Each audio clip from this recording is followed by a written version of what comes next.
All right, let's talk about Inec and, of course, PVC collection. The latest update is that as the collection of permanent voter cards, PVCs, gathers pace across the country, the Independent National Electoral Commission, that Inec, yesterday announced the creation of more centers in the Federal Capital Territory to ease the exercise. Chairman of the Commission, Professor Mahmoud Yakubu, said at a separate event that Inec would place premium on the security of lives of the National Youth Service Corps members, as the NYSC, on electoral duties in February and March, while the Department of State Services, DSS, said it was not in court with Yakubu, as being insinuated in some quarters. Well, let's discuss this further with Maazi Chinedum Obioha, a public affairs analyst. Thank you for joining us, Maazi. Good morning. Yeah, Bola, good morning. It's my pleasure. Happy New Week. Yes, good to have you join us. Well, let's look at the collection of PVCs. We know that this has been on for a while, and now the INEC has taken it towards for easier collection for citizens. How effective has this been, especially in Abia State where you are? It's a good development. It's ongoing. I think in some areas they started last week. In some areas they are starting today. For the fact that INEC has decided to decentralize the collection is a good development, and it will enable people to go out. There is this sheer willingness to collect the PVC, even here in the East. People are very desirous, people are very determined to go and collect their PVC. But let it be something that their vote will count as having their share. In the East here, today is sit at home, no movement, even though in other states it's relatively calm, people move around, and some offices are opening, markets are opening Sunday, in Enugu State, Ebonyi State, Imo State, and Anambra State that they are observing the sit at home. Having said that, the collection of PVC, people, the town criers are going about, in my village particularly, Sulu, it's around one North local government. We have been involved in making people aware, making people understand the importance of collection of the PVC, and not only collecting, it's going out to vote. And people have been mobilizing some people, town criers, using other means of communication to sensitize the people. The awareness is there. I think it's going on well here. Well, Maazi, you mentioned the sit at home, order that is effective in the southeast, currently ongoing as we speak. How has that affected, collection? Because we know quite well that there's a window for PVC collection, even at, various worship centers and at the world level, from January 6th to 22nd. To 15th. 15th, I beg your pardon. 15th. You see, when I sit at home, people sit at home, people don't, but in Abia particularly, here, yes, and about precisely, people go about, but I've not seen, this is just about 9 o'clock. Okay. I've not seen any people come out. Maybe later in the day I will go around, around my village and other villages, and of course I'll go to monitor situation. But like I told you, when they sit at home, people are afraid of uncertainty. So they like to sit at home. Movement is not there. Even Abia line, with due respect to mentioning them, Abia line is not traveling. I just discussed with Abia line management. They said they are not moving because of the sit at home. Because even the road here, they can't cross that Imo, because you have to cross Imo, pass Imo, Anambra before coming to Lagos. So no vehicle, no interstate movement, or rather no interstate movement. Because of fear of uncertainty. But in Abia, you can get, there is intrastate movement. That's people within Omaya, you can go out, in and out, but you can't go from Abia State to Imo State. So it might affect the collection of PVC today. But tomorrow is another day. Like I said, people are very eager to collect their PVC. Okay. But apparently the issue isn't the same in every state. We know that there are some states where citizens have been complaining about the fact that there's a lot of delay and a lot of bureaucracy when it comes to getting those PVCs. Some have even said that they've had to bribe their way before they got their PVCs. What are your thoughts on this, and do you think that INEC is really ready in terms of distributing the available PVCs to the rightful owners? The complaint has been there. Remember, sometime in August when I was in village, I told you that I was even among those who mobilized people to go and collect to register. It has been there. There have been complaints of frustration, delay, tracing their PVC, and there are some areas they say they have to bribe. But it is not the fault of INEC per se. It is the fault of those whose responsibility is to give out the PVC. INEC will distribute to the ward or to the local government. What happens there, they might not know.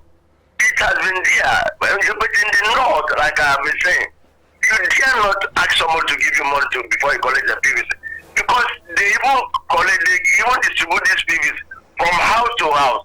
In the mosque, I make bold to say it, but here in the south, they are frustrated. They are even asked to give money. I think it has been a very bad situation since even at the advent of this democracy. People make it difficult, even during registration. During this registration, people find it difficult. It was an uphill start before people got registered. Now, collection is another issue. I don't know whether discrimination. There are some reports that they say if you are not from particular area, you will not be given. They will ask you to come the next day. It has been like that, but INEC have not been able to address the issue. Rather, they've been denying some that is not their fault, which I believe they as INEC officials. They don't know what is happening in the field. So people should be, in fact, what is the duties of the police here? The DSS, what are they doing? People are complaining.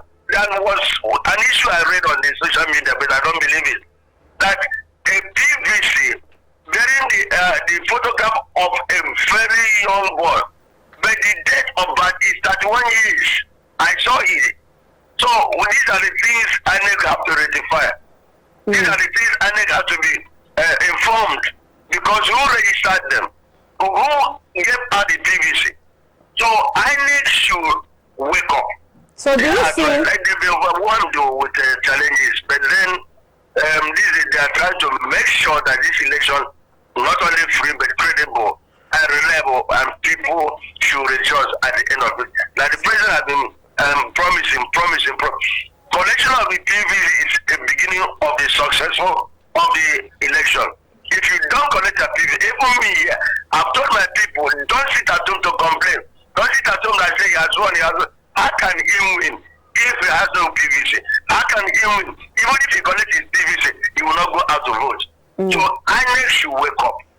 Indeed. Well, do you see things changing? Just about 6 days or 6-day window before the January 15 deadline, and then INEC will be moving the PVCs to the FCT, and people would no longer have access to it at the wards. Do you think they should permanently remain at the wards, or do you think this is a good attempt or a good way to go about it?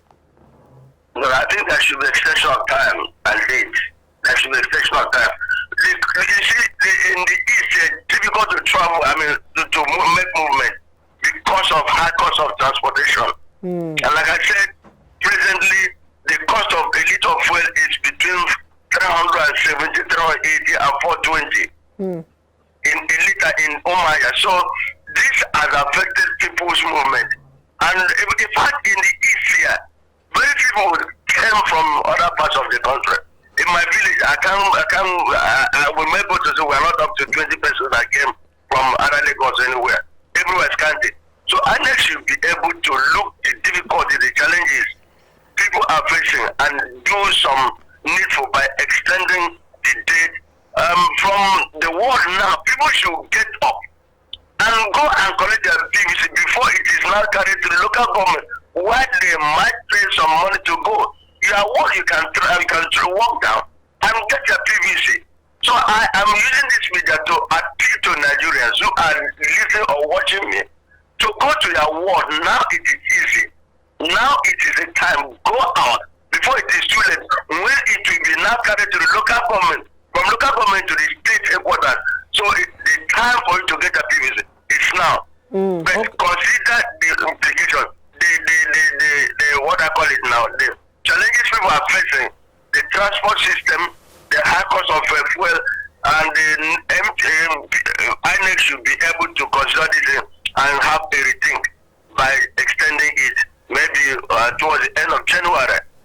Okay, let's even assume INEC decides to extend. We know quite well that sometimes some Nigerians have a knack of delaying till the very last minutes before they get things done. But we hope more people come out to get their PVCs and exercise their franchise on election day. I'm still talking about INEC, though not concerning, PVC collection.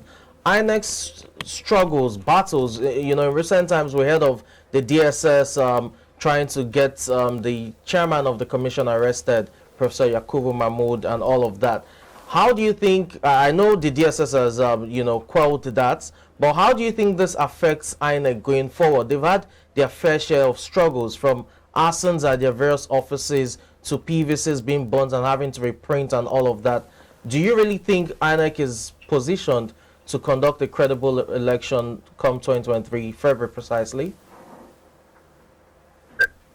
Well, to start with, Nigerians and Russians, including you and I, wait to the last minute. So now back to your question. Yep. The DSS coming out now to refute the allegation that they did not take INEC to court.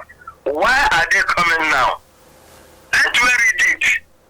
They found that the judge now refused, declined to give that injunction. Yes. INEC chairman would have been arrested. So what happened? There's no smoke without fire. Who instituted the case? I mean, what do you call it? The case now in court. Who brought up the idea? Is it now they are now saying because it has failed, they are now coming out? It's not only this INEC. Also, we have some people went to court to obtain injunction and to arrest the CBN governor to detain for 60 days. So these are the things we should have a look at. INEC has been saying we want to deliver a credible election.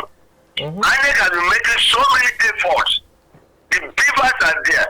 Everything they've told you, if you think you will read this election, you are on your own. You can't try it.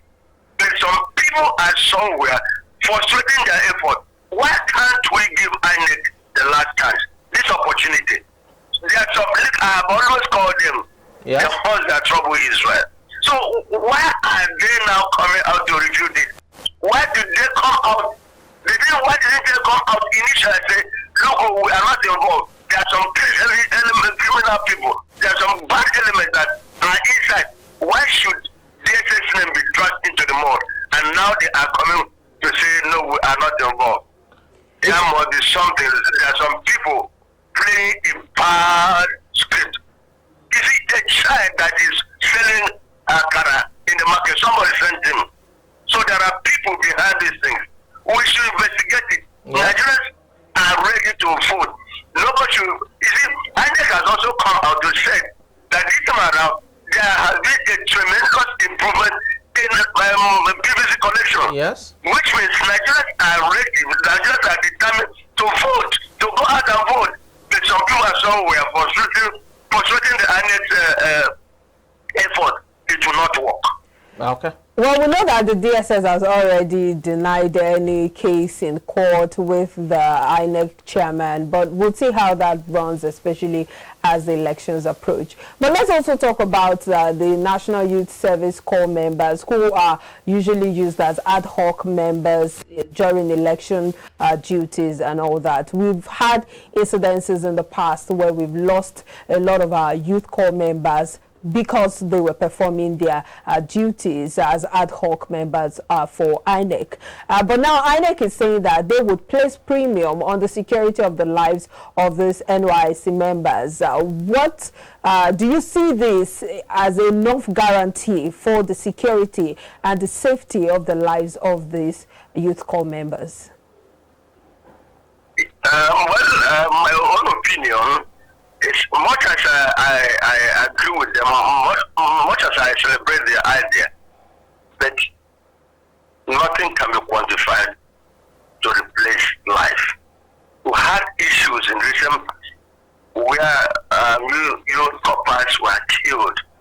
We saw, I think there was a lady from Ogun State that was killed either in the north and the cops. You see, what can you use to replace life? You cannot create. Getting to placing premium on them is good, but the security is paramount. Let there be a situation that nothing is done to any corps member that should be assigned to do a national assignment, a national duty. So placing a premium, no matter how much you place on them, no matter if you give them 1 trillion naira, it cannot bring back life. Life when lost cannot be regained again. So my take is this: much as I appreciate, much as I say good enough for premium to be placed on them, but effort should be made to make sure that their lives are protected. Because we have read and we have heard in recent time that they will be forced to change figures. Most times they will be even locked up somewhere.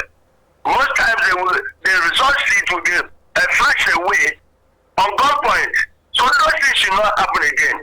So if we must get this right, we must make sure, one, the lives of the INEC staff should be protected, the lives of the corps members should be protected, the life of any person that is involved in discharging his or her duties during the election should be protected. So it's a good development, but my caution is this: nothing should happen to them. We are not, no parents, no family will be happy to collect 50 million at the expense of the life of a child. He or she has been trained to even to maybe that's only maybe a widow training his or her, training her child, and you are telling me that I will pay you 50 million because she has lost her life. No, life is important. Nothing can replace life. So they should go ahead to make sure that their lives are protected, not money. Well, that's what they said, that they will place premium on the security of these people. But in wrapping up, we know that it goes without saying that there is a great improvement in the collection of PVCs, and this means that Nigerians are now more conscious of their role in choosing their leaders. But does this translate to reduction in voter apathy? Do you see the forthcoming elections having more contribution from the electorate in Nigeria? Yeah, what might contribute to voters' apathy is insecurity in the country. You had this issue on Saturday where a train was those traveling on Edo, Benin, whatever, they were attacked and some of them were kidnapped. So these are one of the things. And if there's any loophole discovered on the part of Inec, if there are any suspicions of insecurity, there might be voters apathy. But having said that, INEC is trying. Police should wake up to their responsibilities. We should be proactive. The police should be proactive. DSS that is making out that they didn't drag INEC to court should wake up. Let them be proactive. Let there be intelligent gathering before anything happens. Not when something happens and they begin to run a skater. So I think with the awareness, with people's interest, with people's zeal in collecting their PVC, there might be a reduction on voters' apathy. Children will not be, because even the youth are interested in going out to vote. They said, in fact, if the youth have told them, if these people that have destroyed this country are allowed to come back again, we are done.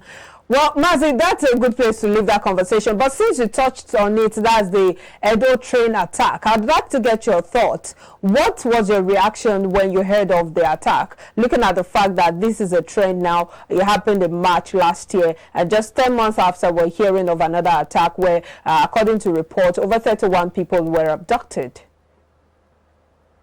Yeah, my reaction is that I describe as very unfortunate, very sad, worrisome. But you remember, I was one of the people, even on your studio, that said I don't agree that the railway should open their service from Kaduna to Abuja because of insecurity. Having said that, what happened in Edo State, Benin, Warri, train line last Saturday was something disheartening. About 31 persons are still missing.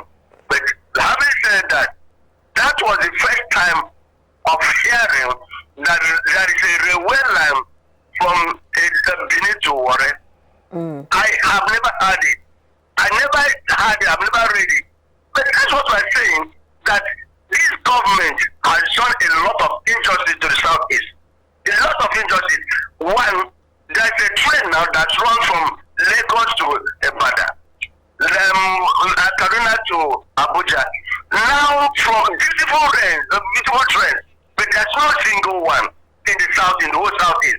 From Port Harcourt to Jos, very lucrative area where Nigerians can make money.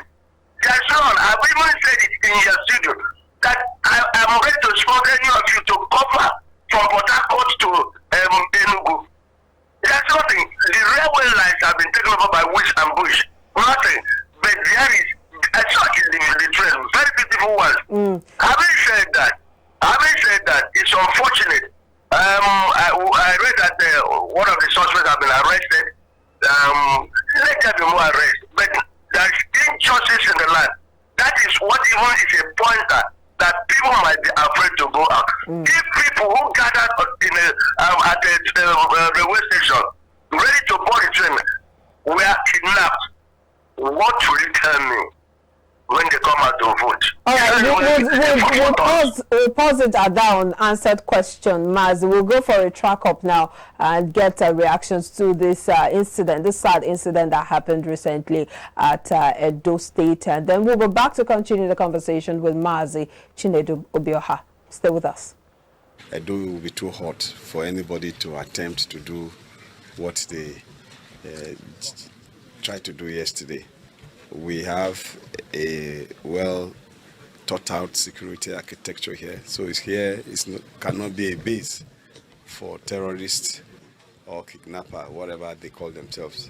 So we will not want to say too much now, but one thing is that we have relocated to this place, and by the grace of God, until we get resolved, we are not living here. All right, still talking about the Edo State attack, the train attack that happened in Edo State recently. And Mazi Chinedu Obioha is still with us, looking at all of these issues. Yeah. Mazi. Hello, Mazi. Oh, okay. Thanks for staying with us. Yes. When the sad incident happened 10 months ago, the one that affected the passengers of the Abuja-Kaduna train, services. There were talks at the time that the federal government should, deploy technology to the various train stations to avert such an incident from reoccurring in terms of drones and all of that, just to aid the manpower on ground. What do you think the lapse was for this particular incident? Is it a lack of enough personnel on ground to secure, the facility, or there was no role of technology in this? Not a lack of manpower. Okay. It's a lack of political will to do the needful.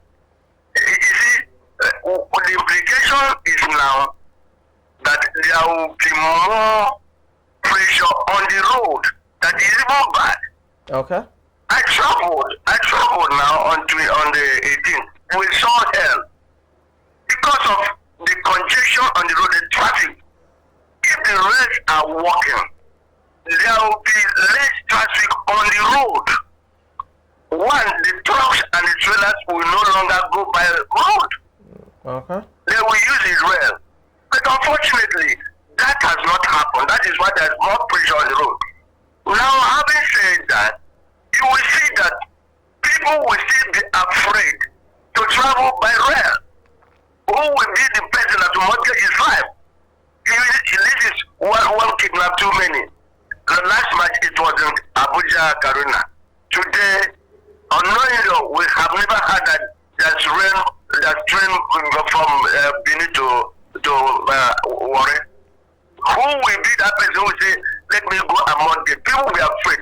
Even though when it is finally resolved, people will be afraid to travel by road because of the security. Federal government have not been able to put surveillance. No. They've not been able to put road and things like that. When you don't protect the life and profits of people, people will suffer. People are complaining. Me, I can never venture to travel by rail. I remember in 1960s, my first point of travel from Umaya to Sokoto, Kaduna, Kano was by rail. So rail was very, very means of both traveling and transportation. So now there has been a systematic failure. The rates are not there. The security are not there. So what we will do? There will be pressure. So people will be very careful. People will be scared in traveling by rail. Okay. But the government should stand up and do the needful. Be able to be proactive. Be able to put security. Even though they put security, would that be enough? So it's unfortunate we are in a dire situation. No? Mazi, that those who claim that, I mean, this attack was probably as a result of lack of intel, that the security agencies didn't, get a wind of it before it happened. And that definitely, shines the spotlight on the issue of community policing once again. Do you think it's time we have that in place in terms of decentralization, not just state policing, but community policing as well? Yeah, state policing, community policing, but our government is afraid of this. You see, if our security agents are proactive, they'll be able to get information. Yes. I don't know what actually happened, that they didn't get wind of. But don't worry, it happened on Saturday. Before long, we will know what happened. You will be able to, you'll be surprised to hear that we had it. That of Kaduna, it was hard now, but they didn't do anything. They want to tell me that this thing now, one of the agents, security agents must have had a wind of it. But there's no extra, I don't know what actually happened. It is much to be desired. People, what are we doing in this country? That the whole trend, the attackers invaded the police, a train station. A train station, railway station, where people were gathered and they were trying to join the train, they were attacked. And nothing, and they carried their victims unmolested. Is that not wickedness? Unmolested. Just like when Chibok girls were kidnapped, just like when Dapchi girls were kidnapped, and they spent 3 hours in a bush. So this one around. Well, still in Kaduna, Abuja. But then it happened again, which means there has not been proactive measures. Which means there's no security measures. Like Inec said, I want to come back.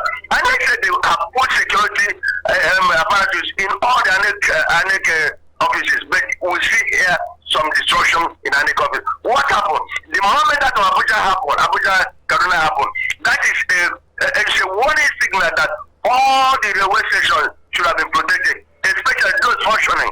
But do they do it? They don't do it. Apparently, a lot of loopholes to still be filled, and the information is still very sketchy, as you said. But we're trying to get the reaction or the take of the PPRO of Edo State Police Command, and we hope that we are able to get that before the end of the show. And if not, in subsequent editions, we would, of course, bring that on board. But Mazi, you have talked about the fact that we know that one person has been nabbed in this particular situation. But if you look at the Abuja-Kaduna train attack, this is one that should have served as precedence for this particular issue, because apparently it is obvious that our train stations are no longer safe, and you would expect that the Kaduna Abuja attack would have been brought to some kind of closure. But as we speak, we don't really have people who have been nabbed, who have been prosecuted for that attack in Abuja, Kaduna. Do you see that repeating itself in this particular situation? My dear, this country is a funny country. Remember when Abuja storm happened, they were releasing them in batches after paying billions of naira as ransom. It will happen again until you see the federal government may decide to put in place those who will negotiate. That man that was the negotiator during the Abuja Kaduna that was arrested, what has happened to him? There was a person that was negotiating between the federal government and those the terrorists. What has happened to him? This one might also in the same place. But I don't know. We say yes, men. Who are those that kidnap these people? Which means everywhere is insecure. I came here on 18th. By 1920 December, there was an incident in Law Panther, that's Enugu Port Harcourt Road, between Okigwe and Omaya. Insecurity. People were running helter-skelter. So, which means they are all over. These people are all over. This train issue will continue. Before you know it, will go to another area. We have not learned our lessons. Nigerians are playing because they don't use the road, they don't use the rail, they go by air. That is why they go out to make sure that the air is protected. Aviation fuel now, you see, they will go behind the scene and make sure that nothing happens because that's what they use. If they don't use shopper, they use their jet, they use everything. But rail, you see what common man is suffering. But ordinarily in advanced countries, railway line or railway whatever, it used to be the very best way. If for adventure, you pass when we travel to the north, we spend days. We saw some villages. But in Nigeria, it's a disaster for you to travel on road. It's a disaster, the worst, to travel by rail. So who will be that person? So Abuja issue should have been a pointer. Should have made us to wake up to our responsibilities, to open our eyes and say now the Benin worry is not functioning. We should put more security there. They didn't do it. They relax because they don't use it. Don't think that there are more. The more you look, the less you see in Nigeria. Mazi, for all of these, concerns we've raised, let's look at the solutions really, because we said Abuja Kaduna shouldn't happen again. Now we've had another one in Edo. What are the chances that there won't be another one at the train station, even though we do not want that? So what are the measures you expect the government to take at other train stations, other facilities, to ensure that there's no occurrence? Be proactive, but unfortunately they are after election. There will be nothing done until after election. Anybody telling you, we're going to do this is telling lies. Those who want to go back for second term are busy. Those who want to go there as governors, senators, even presidents, they are busy. So there's nothing until after the election. So the poor man will continue to suffer, but caution is key. If you are traveling, be very cautious. Okay. If you are not traveling, wherever you are, be very careful. Because nobody will protect your life. Nobody will secure your life. Because your life is in your hand. Be very careful. Abuja should have been a pointer. But you have seen Abuja rescued, so much money paid as ransom. But this one now, only one person has been arrested. Well, let us see what happened. What will be the fate of those? Where do they carry them to? Where do they carry them to? I read that the village has the hunters, the people said they are going to comb all the forests, all the bushes, wherever, to make sure. Let us see it was. What is the duties of the soldiers? I've said it here. From Shagamu to Ray. You see millions of checkpoints, manned by police, manned by the military. What are they doing on the road? What are they? They should go